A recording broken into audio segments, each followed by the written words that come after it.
Olá pessoal, tudo bom? Nós vamos dividir agora esse próximo capítulo, que é o capítulo 3, tá? Em duas partes. A primeira vai ser do orçamento não financeiro, né?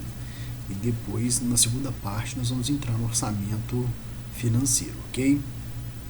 Então vamos lá. Vamos pagar os aspectos evolutivos. A gente tem nessa parte aqui que é a confusão. Quando a gente fala do orçamento empresarial, a gente tem uma confusão muito grande com o orçamento, tá? Que o orçamento ele pode ser desde público, aquele ato de orçar, orçamento para guerra, a gente vê vários tipos de orçamento, tá? Que a gente chegou a ver no capítulo anterior. A gente vê que começa a ter uma relevância de 1950 até 1960, tá? 1970 ele vira o auge no Brasil, tá? E a gente começa a ter com esse auge, com esse impacto aí, né, com essa relevância, o detalhamento desse orçamento, a gente começa a ver ele com mais detalhes e a gente consegue também ter como característica nessa época a variação, tá? Ou seja, a gente começa a ter variação no processo de elaboração de orçamento.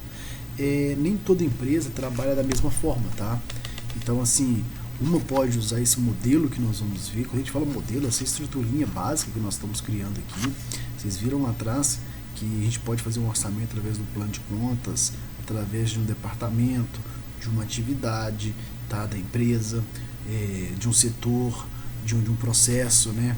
Então, assim, cada empresa trabalha de uma forma, tá? Então a gente vai pegar uma maneira mais ampla, geral aqui, mas não desconsiderando nenhuma etapa, né? Não deixando de ser relevante ou não. Então nós vamos trabalhar em cima disso aí, tá? Primeiro a gente vai entrar então na parte do orçamento de vendas. Olha só, o orçamento de vendas é formado pelas visões de vendas de cada período determinado. Então, ou seja, eu vou vender para um ano, vou vender para 6 meses, 3 meses, tá? O autor trabalha com 3 meses de vendas, tá? Então ele estrutura, ele elabora 3 meses de vendas. Ele trabalha com esse fator aqui, tá? E ele estima as quantidades de cada produto e serviço. Então, no caso, ele tem que falar, olha, nós vamos vender quantas camisas, quantas blusas, quantos vidros de álcool hoje que nós estamos com coronavírus, né? Ou seja, define o preço a ser praticado. Então, a gente tem uma questão muito importante, porque nós vamos ver lá na frente capacidade de produção, né? Então, hoje, antes eu vendia um vidro de álcool a R$1. Hoje eu vou vender um vidro de álcool a R$2. Ah, mas é ilegal, tá explorando as pessoas que estão precisando, é um caráter de urgência e tal. Foi aquele mesmo fato da gasolina, né? Mas a gente vai aprender ao longo do orçamento, ou seja, ao longo das etapas das empresas, que elas podem ter um custo adicional a mais, tá? Mas vamos ver aqui, então nessa parte a gente vai definir só, por exemplo, o preço, tá? Olha, com o coronavírus eu vou vender álcool a R$2, eu não vendo álcool mais a R$1. Lembra que a gente está falando de indústria, tá? Impostos, incidentes e a receita a ser gerada. Então, qual tributação? Quanto o governo está me cobrando de imposto? Será que se o governo melhorasse nessa época, falasse assim, olha, quem produz álcool gel, nessa época baixasse um decreto lá, o presidente, nós não vamos pagar mais impostos, aí o governo federal seria os tributos federais, né, IPI, enfim, a quantidade de clientes a serem atendidos. Quantos clientes eu quero vender? Para quantos eu quero vender? Lembra que uma indústria ela vende, eu quero vender para Araújo, Pacheco, eu quero vender só para as grandes marcas. Por quê? Porque eles me compram maior quantidade, é mais fácil distribuir, questão de logística, né? Então eu posso vender só para esses clientes em período de crise, tá? Ou seja, eu não me demanda muita logística, muito serviço de logística. Então quando não me demanda serviço de logística, eu coloco menos em risco a vida da população e vendo para os grandes. Por exemplo, tá? Eu vou vender isso à vista ou a prazo. E entre outras informações, que vou passar cartão, eu vendo no boleto, enfim. Você pode colocar todas as informações necessárias para contribuir com a elaboração do orçamento, tá? Mas para poder definir essa questão de preço, de quantidade, tudo, a gente tem que observar alguns pontos, tá? Então eu separei aqui o passo a passo interno, tá? Depois vamos ver o externo. O interno fala o seguinte, olha, a capacidade produtiva. Então eu tenho uma capacidade produtiva de quanto? Eu consigo fazer quantos potes de álcool gel, por exemplo? Eu consigo fazer, sei lá, 200 mil vidros de frasco gel por mês. Essa é a minha capacidade, tá? E a vendas do marketing. Hoje, se eu colocar álcool gel no mercado, ele se evapora em segundos, tá? A logística nem consegue entregar, porque a população está obcecada querendo o produto para poder se livrar, né? Eu tenho um planejamento de desenvolvimento, né, e engenharia, ou seja, o plano de desenvolvimento, o plano de geração de novos produtos, a engenharia dando conta de fabricar, dando conta de desenvolver aqueles produtos novos, né, ou fazer melhorias neles, né. Então o que acontece? A gente tem que determinar essa parte aqui, se eles vão conseguir cumprir ou não, tá? Porque não adianta querer falar, eu quero fazer um carro que voa, porque nós não temos condição para isso. E hoje em época de crise ninguém vai querer comprar um carro que voa. Mas enfim, né? E gestão e finanças, tá? O que seria essa gestão e finanças? Qual que é a minha capacidade de comprar matéria-prima? Eu tenho dinheiro para isso? Eu tenho recurso para isso? Eu preciso de pegar um empréstimo, tá? Então, qual que é a minha necessidade real disso aí? Minhas máquinas conseguem produzir a quantidade que eu quero? Se eu quero produzir uma quantidade muito além, eu tenho que comprar novas máquinas. E aí, como fica? Tá? Então, esse é o passo a passo interno, ou seja, são fatores internos que vão interferir na quantidade que você vai querer produzir, tá? Ou seja, desculpa, a quantidade que você vai querer vender. Para isso, impacta na produção também. Olha só, fatores externos. O mercado. O mercado está sujeito a comprar álcool gel? Se ele está sujeito a isso, se ele está propício a isso, se ele quer comprar, olha, é bacana. Mas adianta eu querer vender hoje tickets de show? Não pode, nem não está proibido, o mercado não vai comprar, as pessoas estão colaborando. A gente vê ações aí que as pessoas não querem aglomerações. Então elas não vão comprar show hoje. Então vender serviço de show, essas coisas, não adianta, tá? É a mesma coisa de, vamos falar assim, vender brinquedo. Olha, nós estamos com um aperto aí, eu vou fabricar mais brinquedo, eu quero vender mais brinquedo ainda porque as crianças estão em casas e elas precisam de brinquedo para poder distrair seu tempo. Será que o mercado estaria disposto a pagar? As pessoas estariam dispostas a sair para comprar brinquedo para as crianças hoje? É um fato a se estudar, ou seja, é uma condição externa que está olhando a sua empresa. A gente pode olhar produtos competitivos, tá? Por exemplo, igual a gente fala tanto em álcool gel, tem um outro tipo de álcool que teria condição de poder, o mercado está fazendo, que vai me tirar a condição de compra do álcool gel, ou seja, eu criei um álcool em barra. Será que as pessoas comprariam álcool em barra e deixariam de comprar álcool em gel? Como funcionaria isso, né? E fatores econômicos e governamentais, ou seja, hoje o governo está falando, que lembra quando eu falei que o governo abaixar os impostos? Então, olha só, governamentais, será que o governo abaixaria, tiraria os tributos hoje dos produtos? Economicamente é viável produzir aquele produto, tá? Tecnológicos, olha, quando eu fiz com o mercado competitivo, a gente pode entrar em tecnológico também, ou seja, o álcool em barra, né? Vamos falar que criou o álcool em barra, criou o álcool em barra. São produtos que vêm substituir o antigo. Álcool em barra dura mais, álcool em barra ele não contamina, enfim, você pode passar ali com o vírus morre na hora, eliminado. Então, enfim, você tem vários tipos de condições que pode entrar. Isso acontece muito com tecnologia de equipamentos, tá? Imagina, a Apple vai lançar um celular novo agora. E aí, esse é o momento de lançar? Tá? E aí a Samsung vendo aquilo, ela vai fazer alguma coisa, ela vai ficar quieta? Vai ter lançamento de carro novo agora?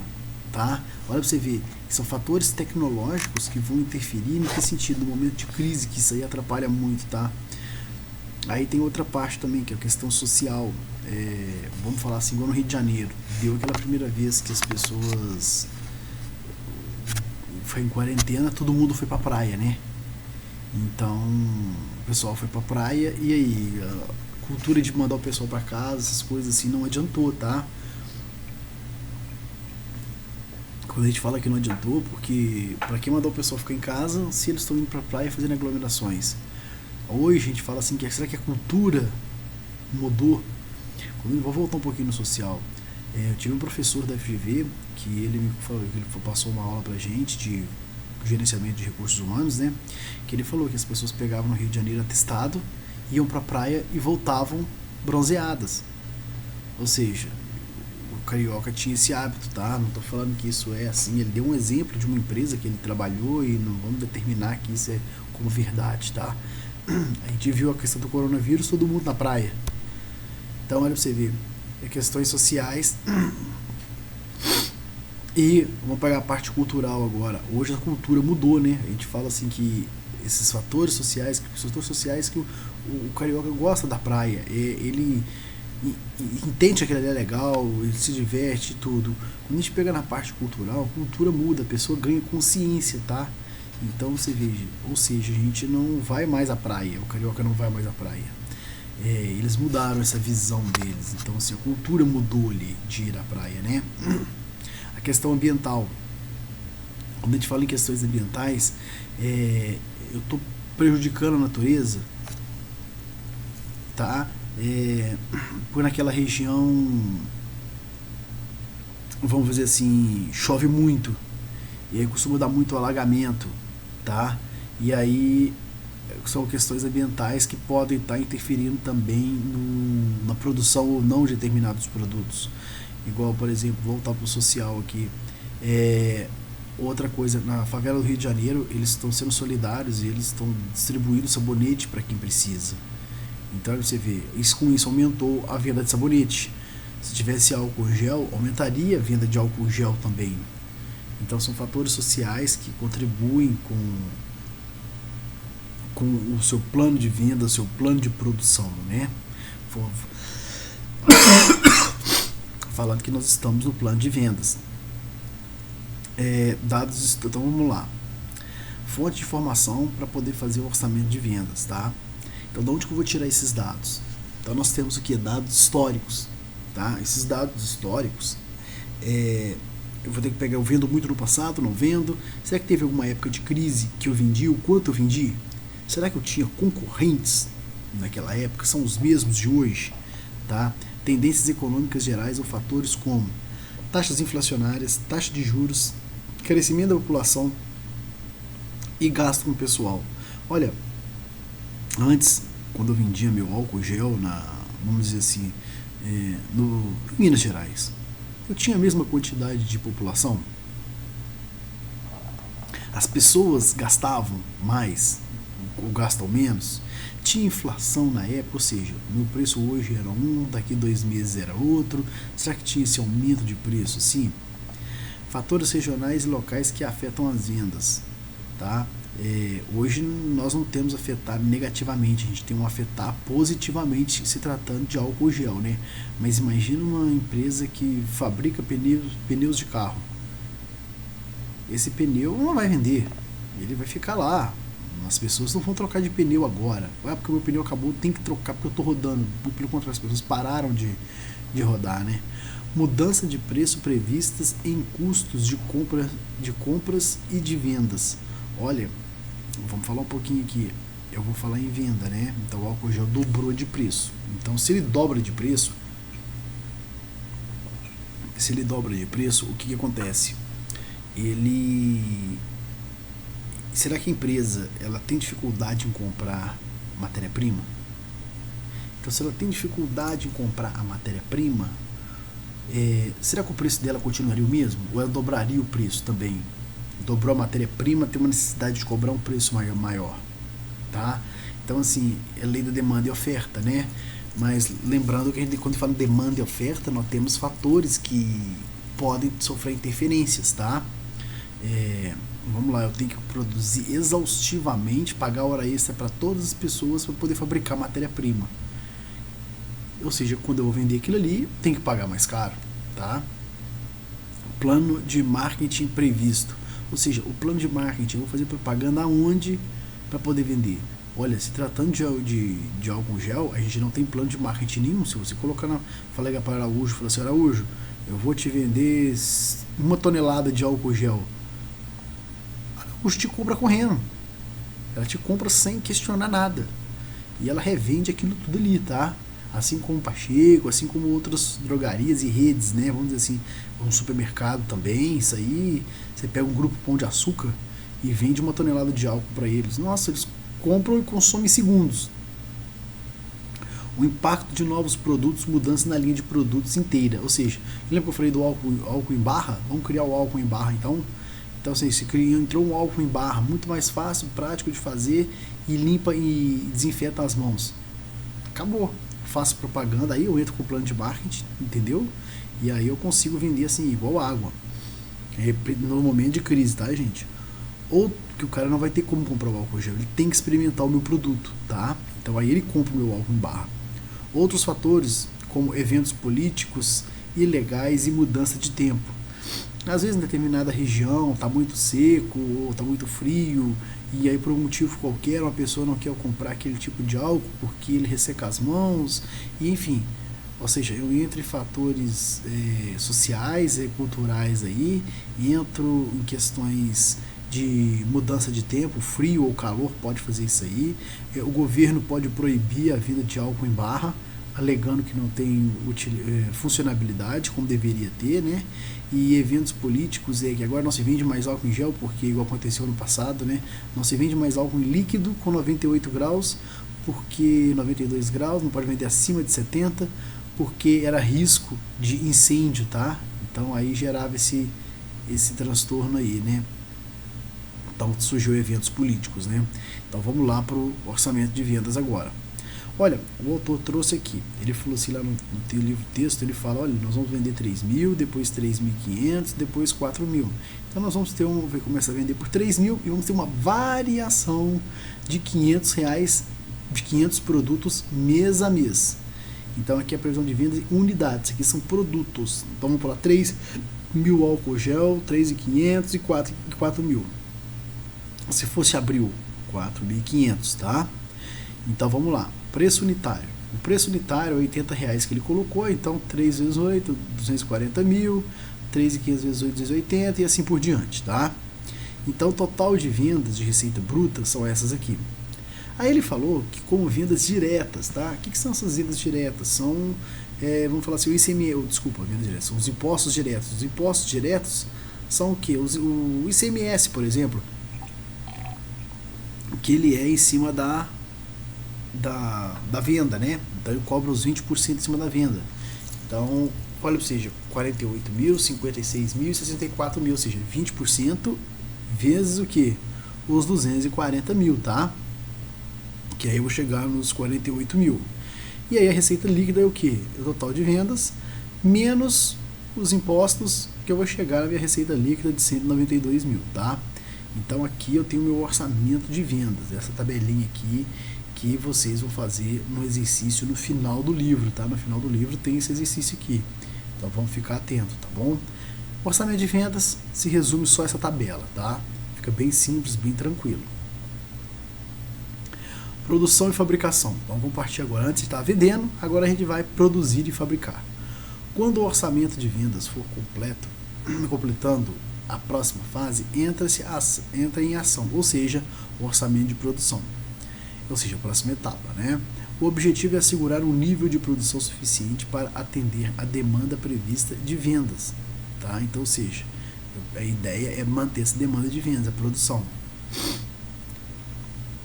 Este autor, em 2000, assevera que, para elaborar o orçamento de fabricação, são necessários alguns requisitos, tá? Ou seja, a gente tem que ficar atento a isso. Primeiro, um plano de vendas, ou seja, vai dar um norte para quanto ele vai produzir, tá? Característica relativa à armazenagem dos materiais. Eu tenho condição de armazenar em estoque? Eu tenho, por exemplo, vamos pegar eu tenho condição de armazenar, eu tenho condição de armazenar matéria-prima, tá? Vamos pegar assim, Everton, eu não vou trabalhar com matéria-prima armazenada, eu vou trabalhar com estoque just in time. Eu tenho fornecedor que pode me entregar esses materiais em full time, em tempo real, rápido, para a gente poder conseguir fazer a fabricação, ou seja, me entrega hoje para produzir amanhã. eu tenho uma coisa chamada escala econômica de fabricação. Como é que funciona essa escala econômica de fabricação? Olha só, para mim produzir, eu tenho uma capacidade de produzir de 10 mil unidades, tá? Então assim, eu vou fabricar 10 mil unidades. Dessas 10 mil unidades que eu vou fabricar, o que vai acontecer? É minha capacidade máxima, tá? Eu vou fabricar 7 mil. 7 mil, por exemplo, eu não preciso trabalhar com o terceiro turno. O terceiro turno eu tenho que pagar adicional de adicional noturno, enfim. Então eu não preciso de utilizar para fabricar nesse horário. Não preciso pagar adicional noturno se eu não utilizar o terceiro turno.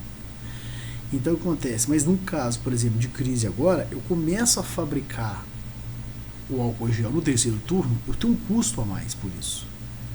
E aí quando fala assim, olha, o seu preço vai aumentar, olha, eu já começo a comprar produto mais caro, matéria-prima mais cara.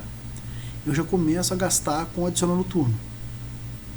Eu já começo a desgastar a minha máquina com mais efetividade, ou seja, minha depreciação aumenta. E a minha depreciação pode aumentar exponencialmente, conforme o uso da máquina, tá? A gente tem algumas depreciações por lei, tem alguns relatórios técnicos que garantem o desgaste da máquina, enfim. Olha você vê, então eu deixo de entrar numa escala econômica, ou seja, numa condição normal, né, e começo a entrar na minha capacidade máxima de fabricação. Então isso faz com que às vezes o preço do álcool gel possa subir, tá? Duração e etapas do processo industrial, tá? Qual que é a duração do processo industrial? Quais são essas etapas? Essas etapas me consomem mais ou menos, tá? Lote econômico de fabricação, ou seja, aqui a gente pode falar muito quando trabalha com vacinas, né? Olha, eu tenho que abrir uma garrafa de 10 litros para fabricar 1000 frascos. Ah, mas se quiser fabricar só 500, eu tenho que abrir a mesma garrafa de 10 litros. E se eu abrir essa garrafa, ela acabou, ela perde. Então eu não consigo aproveitar. Então, ou seja, costuma-se ficar mais caro por eu não produzir a quantidade adequada, sabe? Utilização de mão de obra direta em fase de variação da fabricação. Olha, eu uso mão de obra direta. E se eu tiver que pagar hora extra para essas pessoas? Então, se vamos trabalhar, você não trabalha com terceiro turno. Então, eu tenho que ter a mão de obra normal, direta, e tem que pagar mais hora extra. E aí, em momento de crise, o meu funcionário falta. E quando ele falta, eu não tenho mão de obra para trabalhar nem na indústria. Para cumprir aquele turno, tem que pagar mais, ou acaba saindo mais caro, porque tem funcionário que fica parado, porque uma operação depende da outra. Então, isso tudo faz com que o custo aumente, tá? Arranjo entre programas de falsificação de produtos e diferentes sazonalidades. Então, olha, eu posso ter... Desculpa de novo. Arranjos entre os programas de fabricação de produtos de diferentes sazonalidades. É isso aí. Olha, o álcool gel hoje vende muito. E ovo de Páscoa? Ovo de Páscoa vende muito na Páscoa, mas fora da Páscoa não se vende ovo, mas se vende tablete de chocolate, né? E o álcool gel? Será que a população vai começar a ter hábito de usar álcool gel com a mesma frequência que usa hoje? Então essa sazonalidade, será que ela vai acontecer em momentos de crise? Igual a da Páscoa, a gente tem a venda do ovo de Páscoa durante o período da Páscoa. E no momento de crise, vai ter várias crises ou vai ser só essa? Tá? Então a indústria fica assim, olha, nesse momento de sazonalidade, o quanto eu tenho que vender agora? Tá? Nós vamos ver isso aí. Vamos ter questão de controle de estoque final, de estoque inicial, quanto que a gente vai ter para produzir, tá? Então vamos entender aqui um pouquinho. Orçamento de produção e fabricação, tá? Vocês desculpem essa tosse minha aqui, porque eu acho que o corona já pegou aqui já. O negócio tá feio, tá? Mas vamos lá. Olha só. A gente tem uma previsão de vendas em unidades. 3, 3.500, 4, 4.500. Ah, mas da onde você arrumou isso aqui? Eu arrumei lá do orçamento de vendas. A previsão de vendas era 3.000, 3.500 e 4.000. Então nós estamos falando de orçamento de vendas aqui, tá? Ó, aqui em cima, orçamento de vendas, tá ok? Então nós temos essa quantidade aqui que está sendo vendida, tá? Ou seja, é o planejado para se poder vender essa quantidade. E quando a gente chega aqui no quadro de fabricação, eu tenho que fabricar o que eu vou querer produzir. Desculpa, eu vou ter que fabricar o que eu vou querer vender, tá? Então, seguinte, o livro fala o seguinte, o autor, olha, lá no texto dele, eu tenho que guardar o meu estoque final, ou seja, em janeiro, eu tenho que ter um estoque final de 10% do que eu pretendo vender em fevereiro, no mês seguinte. Então, olha só, meu estoque final é de 3.500, tá? De 350, meu estoque final é de 350, baseado nas minhas vendas de fevereiro, que é 3.500, ou seja, 10% do mês seguinte. Então tem que me sobrar esse mês 10% do mês seguinte, ok? Então quanto que eu preciso produzir? Os meus 3.000 que eu quero vender, mais meu estoque para o mês seguinte. Então somando os dois eu vou ter 3.350 de produtos que eu tenho que produzir. Só que, assim como janeiro, lá do mês de dezembro, aqui ó, dezembro, já falava que o meu estoque inicial de dezembro, ou seja, o estoque final de dezembro, lá no fim de dezembro, eu tinha que ter 10% do que eu ia vender em janeiro. Ou seja, eu tinha que ter 10% de 3.000 em dezembro. Meu estoque final, dezembro, estoque final, vai ser o quê? 10% do que eu tenho que vender em janeiro, não é? Então é quanto? 300. Então eu tenho que guardar esses 300 aqui. Ou seja, eu já tinha guardado os 300, né? Então eu vou fazer o quê? Se eu tinha que produzir 3.350, que é o quê? Previsão de vendas, mais estoque final, que eu tenho que guardar para o mês seguinte, eu vou ter que produzir 3.350. Porém, eu já tinha 300 do mês passado. E ficou quanto? 3.050. Então, minha unidade de produção que eu tenho que produzir em janeiro é 3.050. Vamos partir para o mês de fevereiro para poder explicar melhor. Em fevereiro eu tinha que produzir 3.500 unidades. Só que eu tenho que deixar o meu estoque final do mês seguinte. O meu estoque final do mês seguinte, ele é quanto? 10% dele era 4.000. Então 10% de 4.000 é 400. Então 3.500 com 400, 3.900. 3.900 menos 350, que era o meu estoque final do mês anterior, vai ficar 3.550. Então o primeiro mês 3.050, no segundo mês 3.550 e assim por diante, tá? Então, ou seja, a gente vai ter que guardar muito essa quantidade de previsão de produção aqui, porque nós vamos começar a trabalhar com ela, tá bom? Ou seja, nós vamos trabalhar com o que nós vamos produzir, calcular os custos de fabricação em cima disso aí, tá? Então, primeiro o custo de matéria-prima. Então, olha, a área de produção elabora as necessidades de materiais e o setor de compras providencia a aquisição da quantidade estimada. Então, quanto eu quero produzir, o setor de compras vai estimar. O objetivo é comparar esses materiais no momento certo ao preço certo. Desculpa, comprar, né? O objetivo é comprar esses materiais no momento certo ao preço planejado, ou seja, o menor preço possível. Se eu tinha um estoque, vamos dizer, de álcool, para poder fazer o álcool gel, se eu tinha um estoque de álcool muito elevado nos meses anteriores, antes da crise, eu consigo fabricar ainda com preço antigo. Mas se eu não tiver, eu vou ter que comprar hoje álcool. Para comprar álcool hoje pode ficar caro para poder fabricar o meu álcool gel, né? Tudo isso interfere no custo de matéria-prima, tá? Então vamos lá. As fases: determinação da quantidade de matéria-prima exigidas para o atendimento da fabricação e fornecimento das informações na área de compras. Beleza, eu tenho que passar as informações para eles. Estabelecimento de políticas de estocagem de matéria-prima. Quanto que eu vou estocar de matéria-prima para fabricar aquela quantidade de produto? Ou não vou estocar nada? Elaboração do programa de suprimentos, além das informações sobre a quantidade, desperdício, entre outros. Ou seja, vamos falar aqui, igual por exemplo, gasolina. Gasolina, quando está no posto, ela evapora.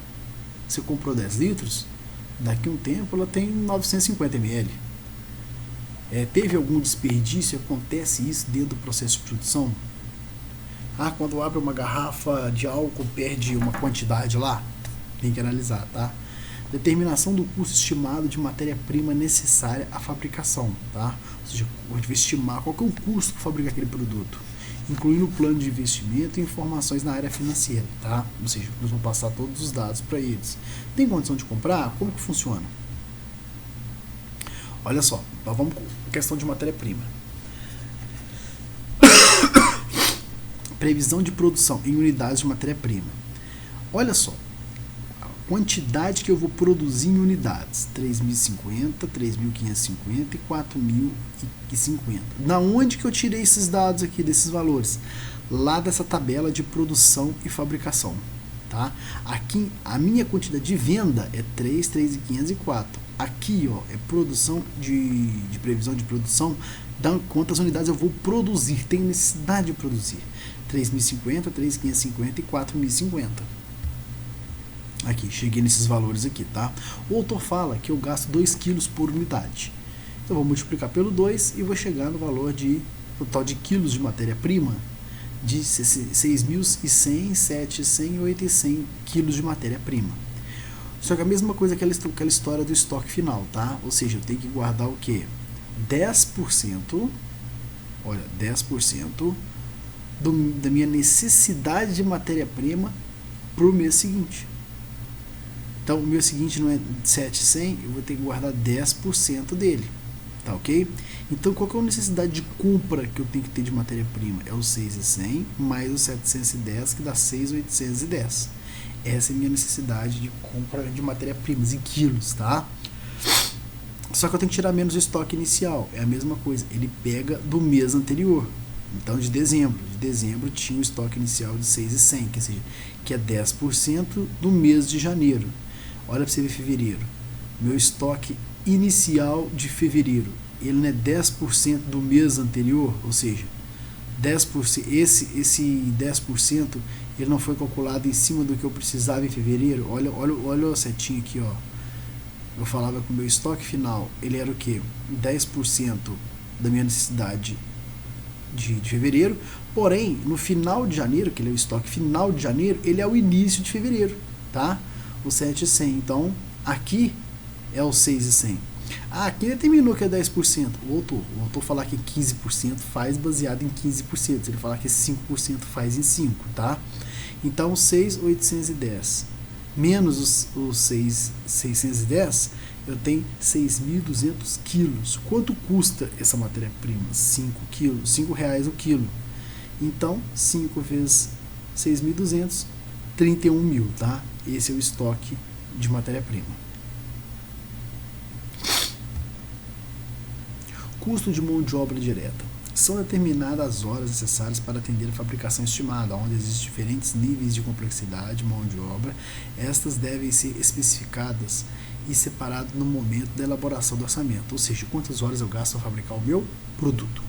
O objetivo, o marco do orçamento de mão de obra direta é estimar a necessidade de recursos humanos, recrutamento, treinamento, avaliação e especificação de tarefas, avaliação de desempenho, negociação dos sindicatos e administração salarial.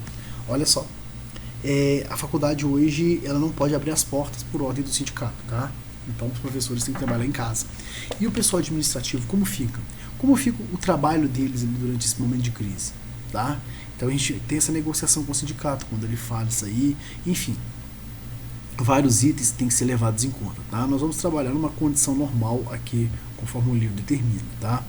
Então, de novo, olha aqui, previsão de produção, não é de vendas, tá? A produção é 3.050, 3.550 e 4.050. E quantas horas eu gasto? 2 horas para fabricar cada produto, tá? Então, a quantidade de unidades produzida vezes 2 horas, 6.100, quantidade de horas de mão de obra.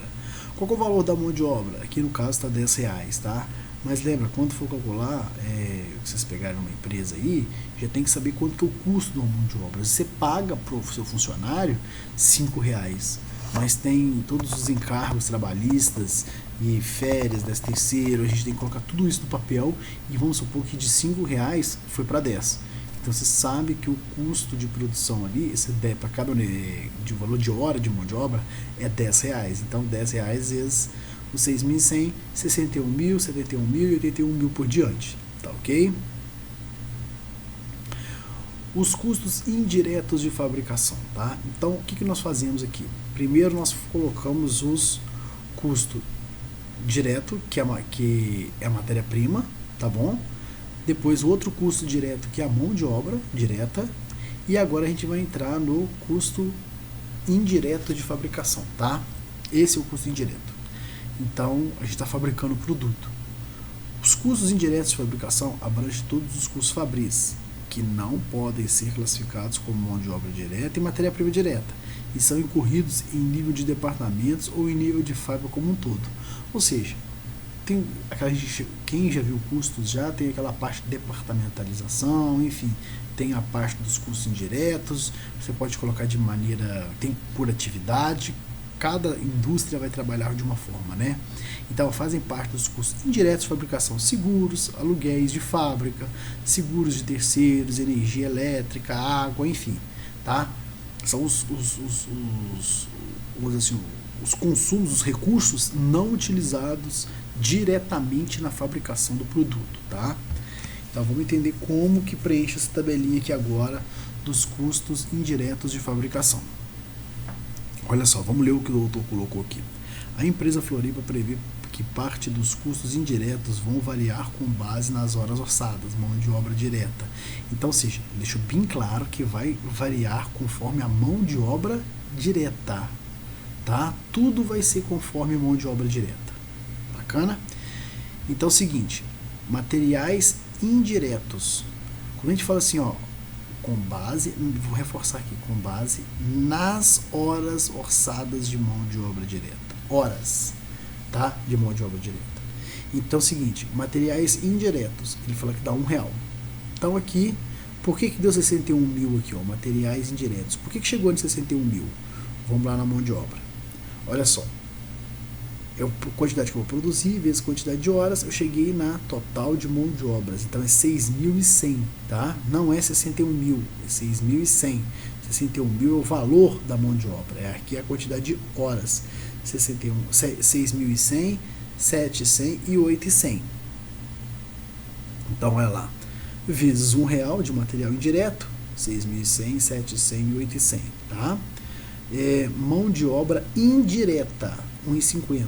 Então eu peguei os 6.100 vezes 1,50 dá 9.150, 10.650, 12.150, tá? Energia elétrica 50 centavos. 6.100 vezes 50 centavos, 3.050, tá? E manutenção 20 centavos. 6.100 vezes 20 centavos, 1.200. Somando tudo, eu vou ter o que? O meu custo variável, o meu custo indireto variável, tá? Esse é o custo indireto variável.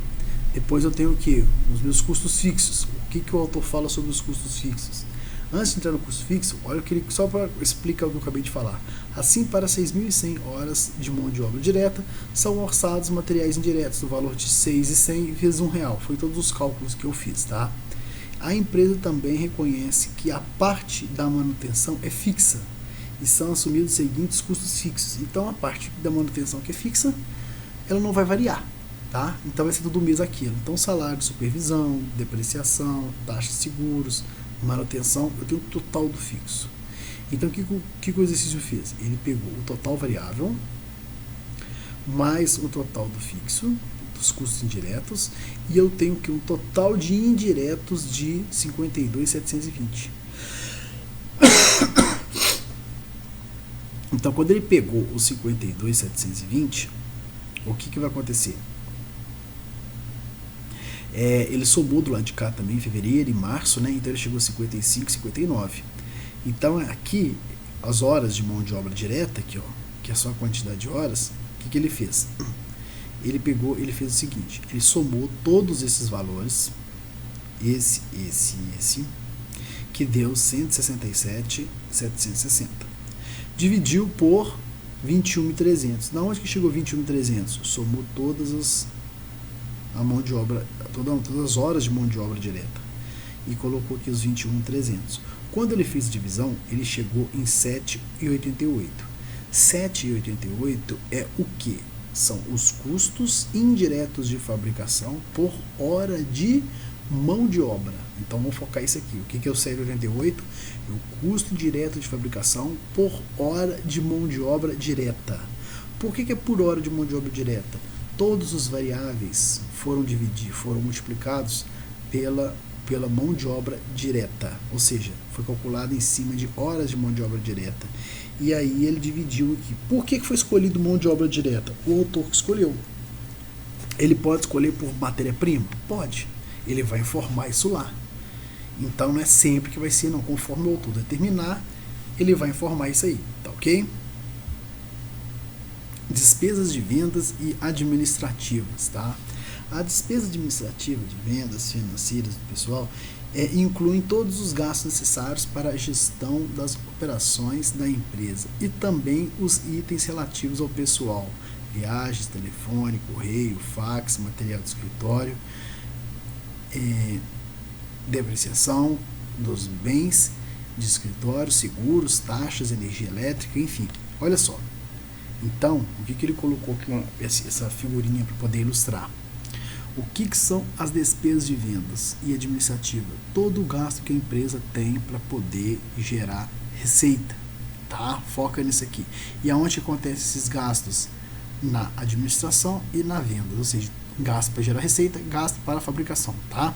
Tirando os custos aqui, que a gente acabou de ver, aí a gente vai entrar despesa operacional, ou seja, para poder fazer a empresa funcionar, aquele com comissões, marketing, aluguéis e tudo, despesas de financeiras, de juros, tá?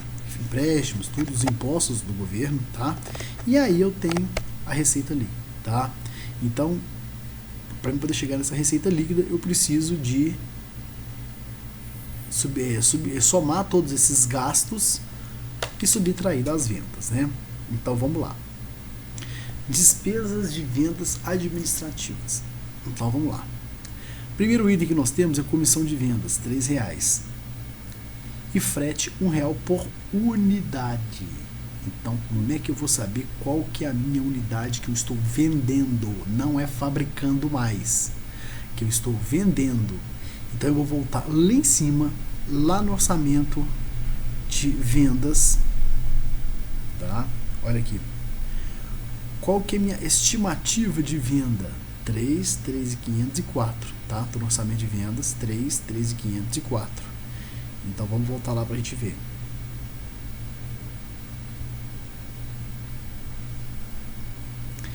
Então 3. Eu vou vender 3 mil unidades. 3 mil unidades vezes R$3, eu vou chegar no valor de R$9 mil. Frete, R$1 vezes 3 mil unidades, R$3 mil. E aí eu vou fazer para os outros meses também, né? Então, meu total variável, ou seja, o meu total de despesas variáveis, ela é de R$12 mil, tá ok?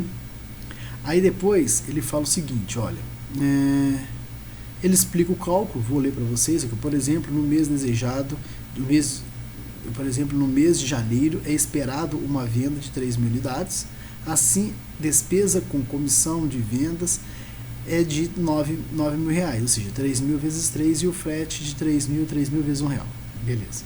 Então, para as despesas fixas, foram estimados valores constantes. Então, ele falou que despesa fixa vai ser o valor constante. Então, quanto que é a despesa fixa? Olha só. Propaganda, ele colocou 5 mil, salário de vendas, salário de administração, depreciação, taxas de seguros. Então, somando tudo, ele chegou em 23 mil. Então, esse é o total de despesa fixa, tá ok? E mais a despesa variável, que é 12 mil, eu chego no valor de 35 mil.